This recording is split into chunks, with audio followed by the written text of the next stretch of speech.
La première question est conçue pour briser le sortilège de la panique. On se demande, très simplement, est-ce que je suis en danger immédiat, là, maintenant, dans les 60 prochaines secondes? La réponse depuis son lit est quasiment toujours non. Et ce simple constat, ça crée une distance salutaire entre la peur imaginée et la réalité, qui, elle, est sécurisante. Ensuite, une question cruciale pour passer de l'impuissance à l'action.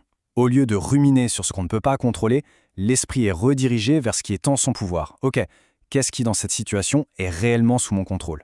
Et là, le focus change. On passe du problème aux solutions. Mettre à jour un CV, apprendre quelque chose de nouveau, gérer son attitude de travail.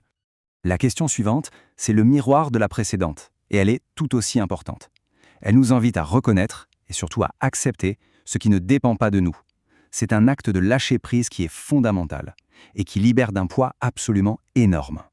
Là, on décide d'affronter la peur droit dans les yeux. Plutôt que de la laisser être une anxiété vague et infinie, cette question la force à devenir concrète. Ok, je perds mon travail. Alors je devrais en chercher un autre, en attendant je vivrai sur mes économies. Une fois qu'il est défini, le pire scénario est souvent bien moins terrifiant que le monstre informe qu'on avait dans notre imagination. Et surtout, il nous apparaît comme quelque chose de gérable. Et voilà la question finale. C'est celle qui vient bâtir la confiance en sa propre résilience. On se projette activement et on se demande « Bon, si le pire arrive, comment je vais gérer ça ?» Rien qu'en visualisant les étapes, même simplement, on réactive la conscience de ses propres ressources. On se souvient qu'on a déjà surmonté des épreuves et qu'on a la capacité de le faire à nouveau.